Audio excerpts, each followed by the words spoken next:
नमस्कार दोस्तों, ये हमारा एनवायरनमेंट का 5वां लेक्चर है और इसमें हम डिस्कस करेंगे जियो इंजीनियरिंग क्या होता है, कितने प्रकार के होते हैं। और दूसरा टॉपिक जो हम डिस्कस करेंगे वो है कार्बन सिक्वेस्ट्रेशन। तो फर्स्टली हम स्टार्ट करते हैं, जियो इंजीनियरिंग है क्या है। जियो इंजीनियरिंग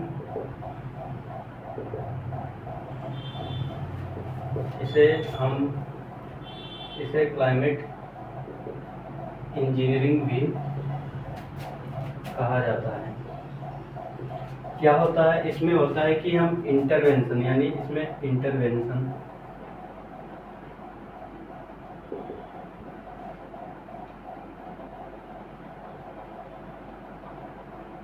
अर्थ क्लाइमेट, इसमें हम करते हैं जो अर्थ का क्लाइमेट है उसमें इंटरवेंशन करते हैं। कैसे करते हैं, क्यों करते हैं, पहले ये क्यों, किस लिए? Tackle the problem of climate change, कि जो क्लाइमेट चेंज की समस्या हो रही है उससे टैकल करने के लिए अर्थ के क्लाइमेट सिस्टम में इंटरवेंशन करना, यही है जियो इंजीनियरिंग, ठीक, या क्लाइमेट इंजीनियरिंग। और इसके टाइप्स देखते हैं। इसके 2 टाइप्स हैं। जो टाइप्स की बात करते हैं, फर्स्ट है carbon removal.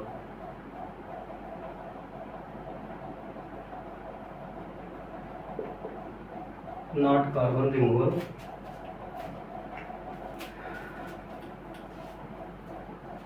Carbon dioxide removal. और फर्स्ट इसमें कार्बन डाइऑक्साइड रिमूवल, कैसे कार्बन डाइऑक्साइड रिमूव की जा सकती है। तो फर्स्ट क्या कर सकते हैं कि हम ज़्यादा से ज़्यादा पेड़ों को लगा सकते हैं, ठीक है। और जहाँ पेड़ कट गए हैं वहाँ पर फिर से हम पेड़ लगा सकते हैं, या जो पेड़ जहाँ से जंगल था वो नष्ट हो गया है और फिर से हम उसे जंगल बनाएंगे, फॉरेस्ट बनाएंगे। तो इसके लिए फर्स्ट हम करेंगे क्या, एफोरेस्टेशन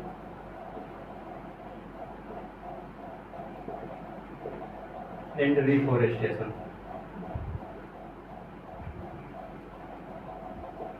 क्यों? क्योंकि जो पेड़ होते हैं या ट्री या प्लांट्स होते हैं वो हमारी CO2 को कैप्चर करते हैं। कैसे? जब वो फोटोसिंथेसिस करते हैं तो इन्वायरमेंट से CO2 लेते हैं और ऑक्सीजन रिलीज करते हैं, ठीक है। तो इसके लिए हम एफोरेस्टेशन और रिफोरेस्टेशन कर सकते हैं।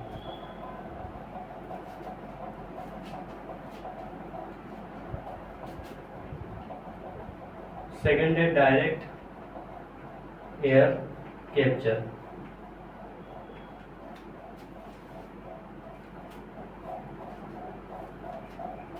इसमें होता है कि जो कार्बन डाइऑक्साइड एयर में है, ठीक है, उसको कैप्चर करना और कैप्चर करके उसे स्टोर कर देना अंडरग्राउंड, ठीक।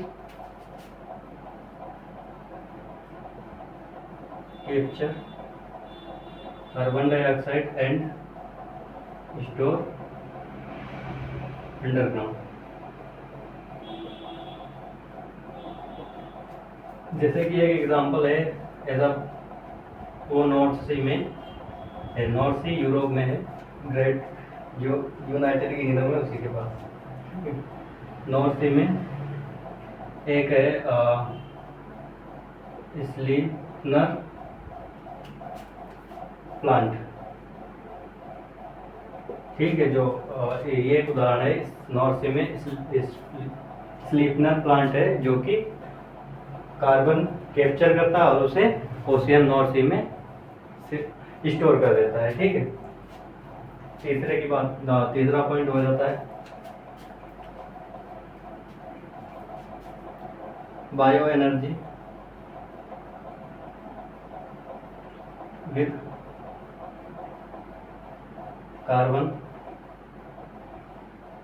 Capture and storage. इसका मतलब है कि जो बायो एनर्जी हम यूज़ करेंगे उससे जो कार्बन डाइऑक्साइड रिलीज होगी उसको हम कैप्चर करेंगे और स्टोर करेंगे। ठीक है, जो बायो एनर्जी है with the carbon capture and storage. ठीक है, इसके बारे में हम आगे और ज़्यादा पढ़ेंगे कि कार्बन, जब हम बात करेंगे हाइड्रोजन फ्यूल की, जब हम बात करेंगे मीथेन फ्यूल की, मीथेन एज अ बायोगैस या बायोफ्यूल, ठीक है, वहाँ पे हम इसके बारे में डिटेल डिस्कशन करेंगे। नेक्स्ट है इसमें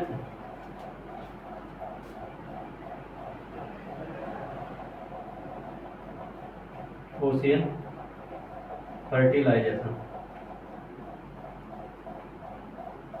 ओशियन फर्टिलाइजेशन का मतलब वो है कि adding nutrients in ocean to increase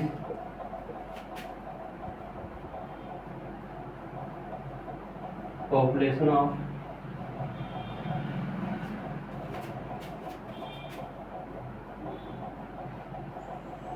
phytoplanktons.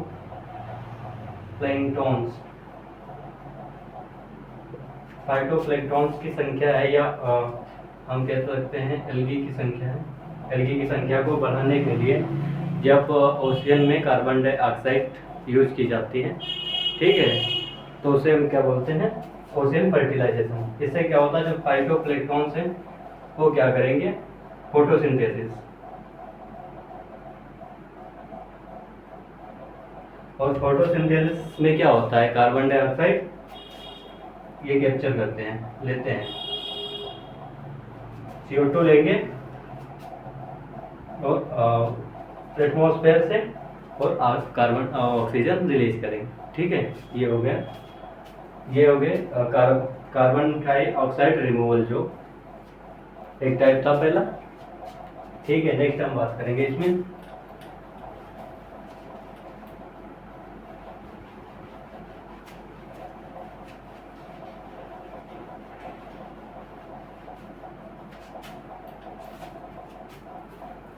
Second है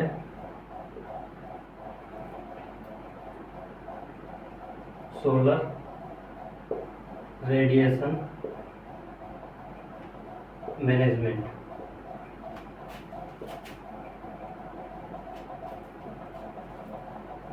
इसका मतलब क्या है,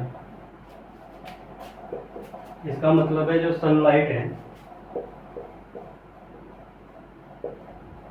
उसे क्या करना है, रिफ्लेक्ट करना है अवे फ्रॉम द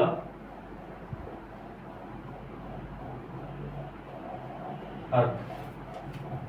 जो सनलाइट है, ठीक है, उसे रिफ्लेक्ट कर देंगे हम कहाँ, हमारी पृथ्वी से अलग, मतलब पृथ्वी पर ना आए। इससे क्या होगा, जब सनलाइट नहीं आएगी तो पृथ्वी कूल ठंडी होगी। ठीक है, तो सोलर रेडिएशन मैनेजमेंट में सनलाइट जो है या सनरेज उन्हें रिफ्लेक्ट करना। इसमें फर्स्ट है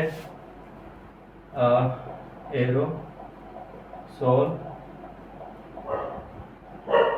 इंजेक्शन।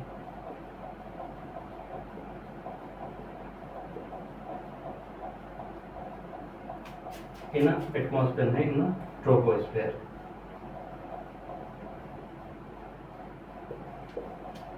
इसमें जो है जो एरोसोल है उसको हम ट्रोपोस्फेयर में स्प्रे कर देंगे, जिससे क्या होगा, ये ब्लॉक कर देगी।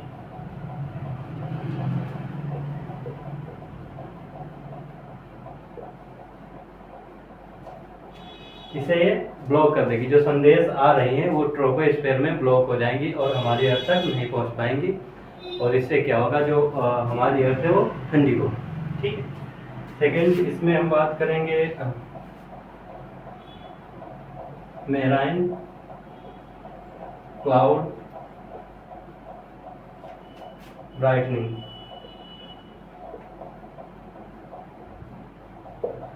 मेराइन क्लाउड ब्राइटनिंग का मतलब है कि हम जो क्लाउड्स हैं, clouds over ocean surface by spraying ocean water. इसमें क्या होगा कि जो मेराइन क्लाउड ब्राइटनिंग में इसमें हम क्लाउड्स बनाएंगे या ठीक है, जो ओशियन सरफेस है उस पर, और उसके लिए हम यूज़ करेंगे जो ओशियन वाटर है। ठीक है, जब ओशियन के ऊपर हम क्लाउड्स बना देंगे, जैसे आप एक्सपीरियंस की करते हैं, जब कोई क्लाउड सन के सामने आ जाता है तो उस समय छाँव हो जाती है। ठीक है, तो वही होगा जब क्लाउड्स हैं वो संदेश जो आ रहे हैं वो सीधा क्लाउड्स पे गिरेंगी और हमारी पृथ्वी तक नहीं पहुंचेंगी। ठीक है, तो ये एक हो गया मैथ। ठीक, तीसरा है मिरर ना स्पेस, कि जो स्पेस है उसमें हम जाइंट मिरर लगाते हैं। ठीक है, जाइंट मिरर लगा देंगे, शीशे लगा देंगे। मिरर करते क्या है कि जो मिरर की क्वालिटी होती है ये रिफ्लेक्ट कर देते हैं, लाइट को रिफ्लेक्ट करते हैं। ठीक है, तो जब हम स्पेस में मिरर लगा देंगे तो क्या होगा कि जो सनलाइट आ रही है वो रिफ्लेक्ट हो जाएगी हमारे स्पेस से दूसरी तरफ और हमारी पृथ्वी तक नहीं पहुंचेगी। ठीक है, ये हो गया। और कुछ बचा है इसमें? फोर्थ है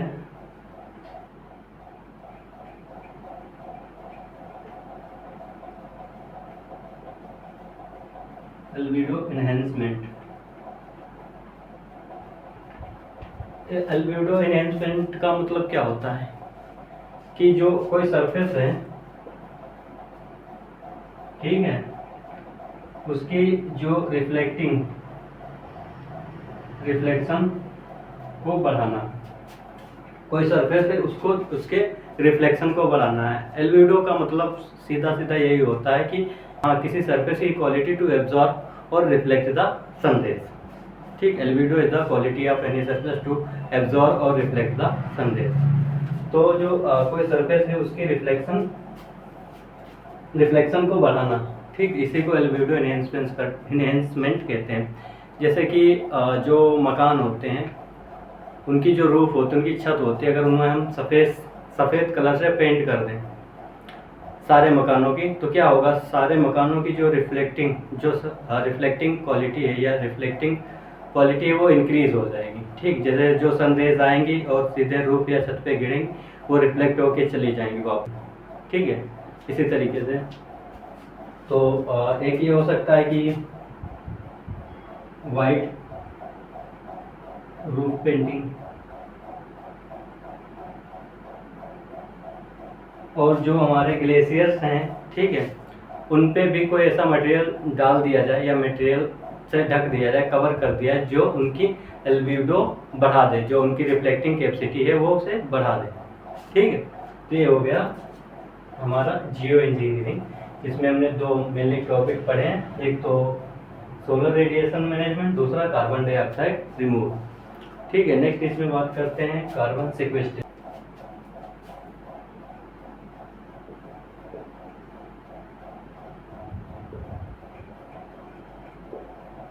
carbon sequestration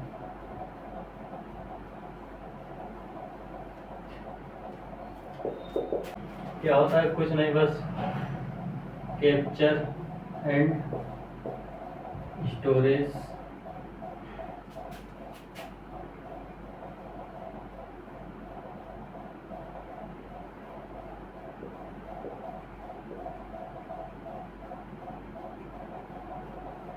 capture and store of CO2। Carbon sequestration में कुछ नहीं होता है कि इसमें एक ही चीज़ होती है, capture and storage of CO2। इसके कुछ बस जैसे मैंने वो पढ़ रहे थे ना, क्लाइमेट इंजीनियरिंग या जियो इंजीनियरिंग, उसी से रिलेटेड दो तीन इसमें टॉपिक हैं। फर्स्ट इसमें जो बात करते हैं बायोलॉजिकल सिक्वेस्ट्रेशन। बायोलॉजिकल सिक्वेस्ट्रेशन में क्या आता है, जैसे एफोरेस्टेशन एंड रिफोरेस्टेशन,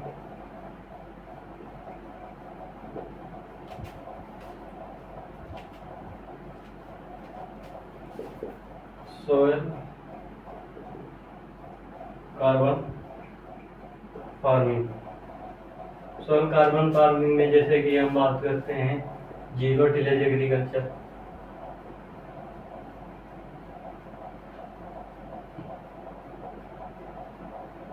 ठीक है, zero tillage agriculture.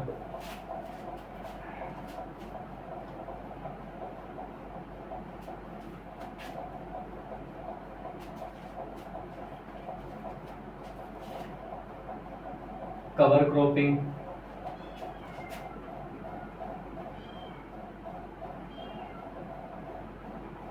And biochar application. Biochar पे हम अलग से टॉपिक डिस्कस करेंगे, बायोचार क्या होता है, इसके एप्लीकेशन क्या है, और बायोचार नेचुरली कहाँ मिलता है। ये टेरावाटा जो पहाड़ियाँ हैं साउथ अमेरिका ब्राज़ील में, वहाँ से मिलता है नेचुरली बायोचार। तो इस पे हम आगे डिस्कस करेंगे। और इसमें नेक्स्ट है ब्लू कार्बन। ब्लू कार्बन का मतलब होता है कि जो कार्बन कैप्चर स्टोरेज होगा वो किसके द्वारा होगा, ओशियन प्लांट्स के द्वारा, जैसे मैंग्रोव्स हैं, फाइटोप्लैंक्टन्स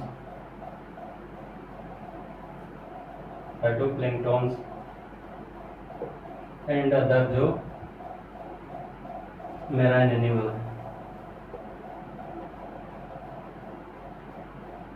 मैराइन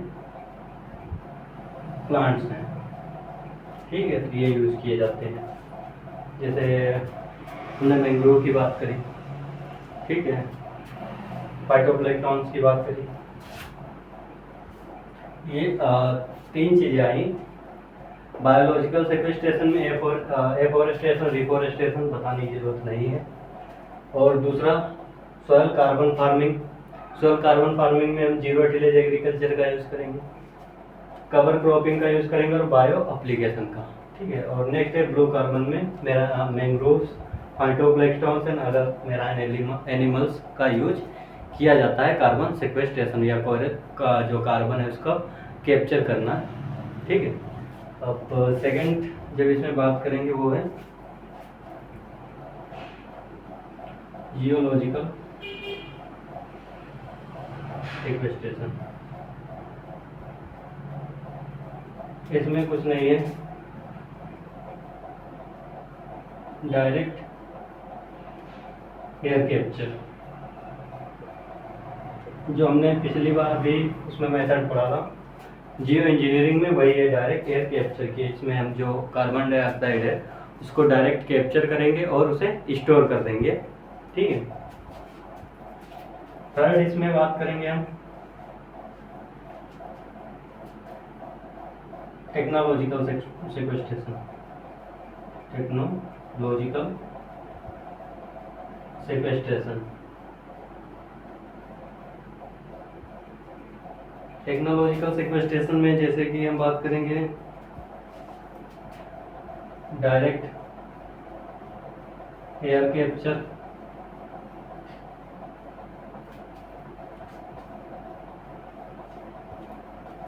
सॉरी इसमें ये नहीं आएगा, इसमें जो होगा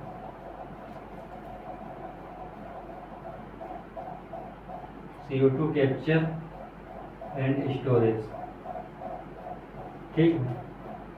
जो मेथड हमने पीछे डिस्कस किए हैं उसी में से कोई मेथड हम यूज़ करेंगे, CO2 को कैप्चर करेंगे और स्टोरेज करेंगे, ठीक है। इसमें डायरेक्ट एयर कैप्चर है एक मेथड, कि हम एयर से कार्बन डाइऑक्साइड को कैप्चर करके उसे स्टोर कर लेंगे। सेकेंड जब इसमें हम बात करेंगे, एक ऊपर लिख देते हैं जैसे दिखाई देगा,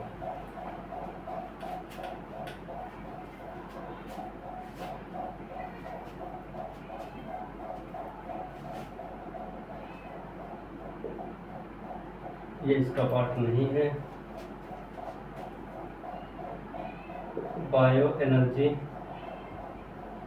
with carbon capture and storage, जो हमने पीछे डिस्कस किया हुआ है वो टेक्नोलॉजिकल सेक्वेस्ट्रेशन में आता है।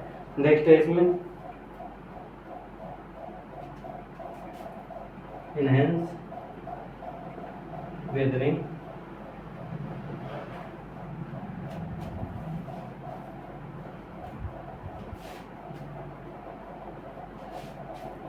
इसमें क्या होता है, spread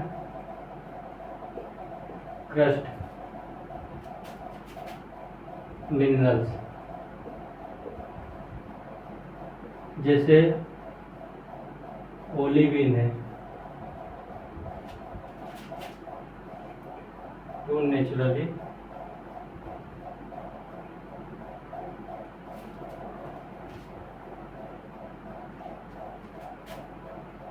to accelerate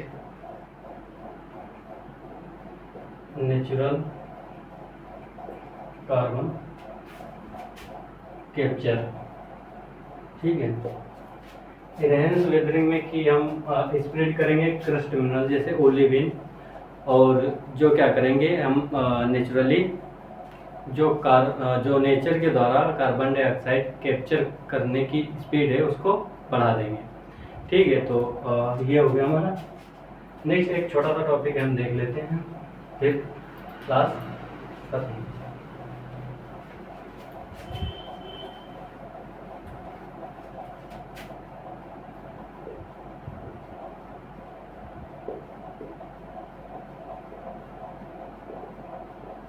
carbon footprint क्या होता है? कार्बन फुटप्रिंट कुछ नहीं है, एक लाइन की परिभाषा है इसमें,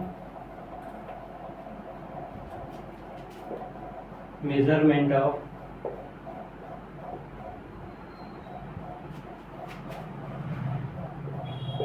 एमिशन ऑफ मेजरमेंट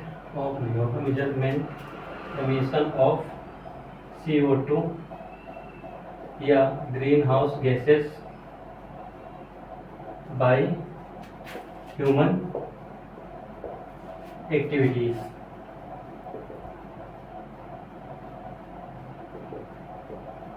कि ह्यूमन एक्टिविटीज के द्वारा जो कार्बन डाइऑक्साइड या ह्यूमन गैस का एमिशन हो रहा है उसको मेजर करने के मेथड को ही हम कार्बन फुटप्रिंट कहते हैं। ठीक है, आगे इसमें कुछ जो है जैसे एक और है इकोलॉजिकल फुटप्रिंट, उसे हम आगे डिस्कस करेंगे।